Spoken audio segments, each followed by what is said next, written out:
नमस्कार मंडळी, स्वागत आहे तुमचं पुन्हा एकदा आपल्या हक्काच्या चॅनलवर, ते म्हणजे प्रतूज लाईफ अँड लिव्हिंग या आपल्या मराठी यूट्यूब चॅनलवर। तर मंडळी, आज आपण बोलणार आहोत एकदम कॉमन पण अत्यंत त्रासदायक अशा समस्येवर, जी समस्या घराघरात आढळते, ती म्हणजे गॅस, ॲसिडिटी आणि अपचन। तर मंडळी, व्हिडिओ शेवटपर्यंत बघा। चला तर मग व्हिडिओला सुरुवात करूया। तर गॅस, ॲसिडिटी, अपचन या त्रासांचं मूळ कारण काय असतं, तर ते म्हणजे आपण जास्त तेलकट, मसालेदार अन्न खातो, वेळच्या वेळी जेवण न करणं, अति खाणं किंवा खूप फास्ट अगदी झपाट्यानं झटपट जेवण करणं। त्याचबरोबर काही माणसांना जेवल्यानंतर लगेच झोपायची सवय असते, विशेषतः पुरुषांना।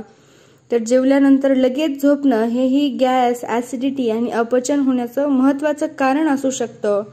त्याचबरोबर मानसिक तणाव, चिंता, स्ट्रेस हेही ॲसिडिटी होण्याचं, अपचन होण्याचं एक महत्त्वाचं कारण असू शकतं। आता आपल्याला गॅस झालाय किंवा ॲसिडिटी झालीये, अपचन झाले, हे आपण कशावरून ओळखायचं?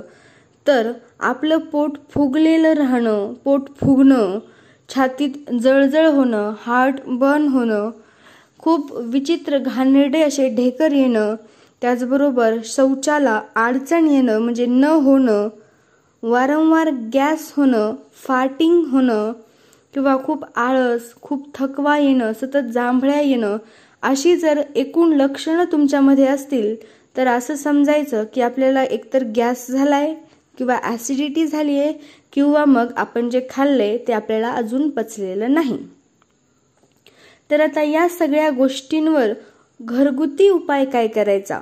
आता एवढ्या छोट्या छोट्या कारणांसाठी लगेचच रासायनिक गोळ्या घेणं आपल्या शरीरासाठी खूप हानिकारक असतं। त्यामुळे यासाठी काही अगदी सोपे, साधे, घरगुती, नैसर्गिक उपाय आज मी तुमच्यासाठी घेऊन आले आहे। तर त्यामधला सगळ्यात पहिला आणि खूप सोपा उपाय म्हणजे आलं, जे प्रत्येकाच्या घरी असतं। आलं आणि मध। हो, 1 चमचा आल्याचा रस घ्यायचा आणि 1 चमचा मध घ्यायचा।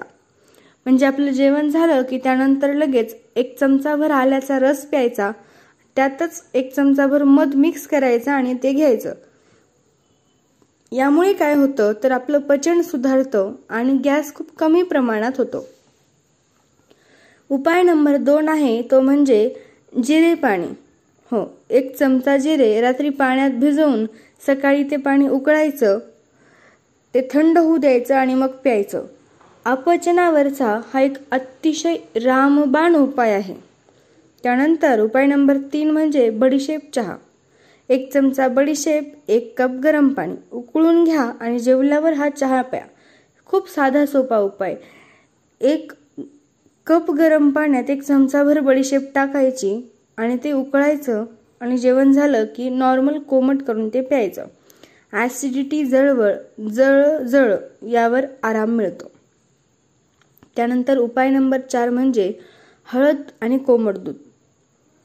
रात्री झोपण्याआधी 1 कप कोमट दुधात अर्धा चमचा हळद टाकायची, ते व्यवस्थित मिक्स करायचं आणि कोमट दूध असतानाच ते पिऊन घ्यायचं। यामुळे तुमच्या आतड्यांची सूज कमी होते आणि तुमचं अन्नपचन क्रिया सुधारते। त्यानंतर उपाय नंबर 5 म्हणजे तुळशीची 3 ते 4 किंवा 5 पाने तुम्ही चावून घ्यायची। हो, विशेषतः जेवल्यानंतर। जेव्हाही तुमचं जेवण होईल, तुम्हाला जर वाटत असेल की सततच आपल्याला आता अपचन होतंय किंवा गॅस होतोय, तर जेवल्यानंतर तुळशीची 4-5 पानं घ्यायची, ती चावून खायची। यामुळे तुमची ॲसिडिटी नियंत्रित करण्यासाठी खूप मदत होईल।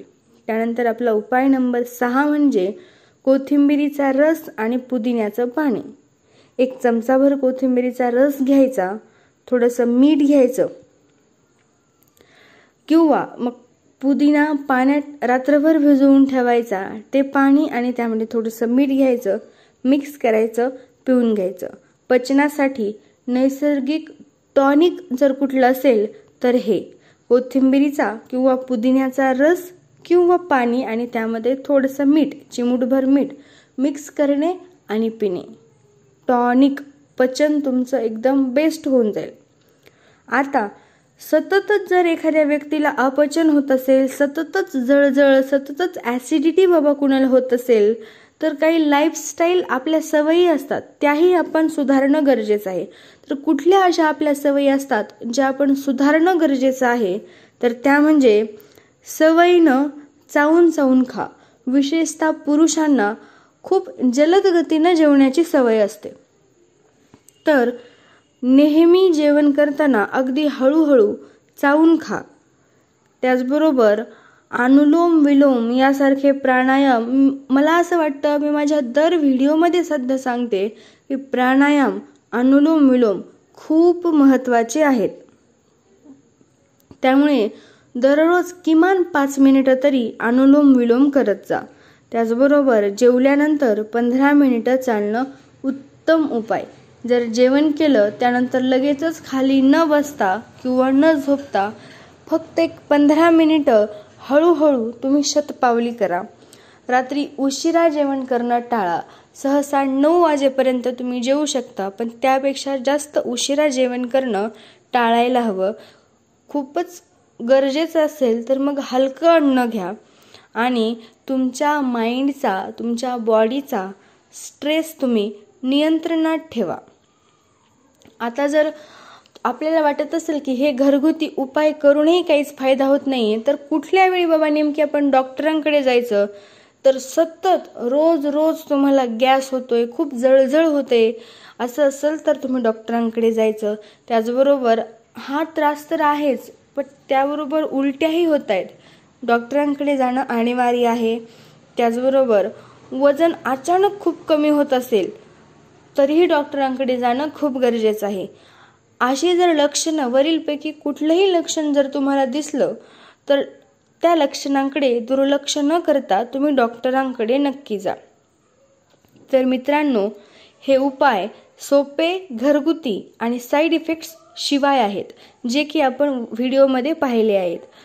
तुमचं पचन सुधारावयाला आजपासूनच तुम्ही हे उपाय सुरू करा.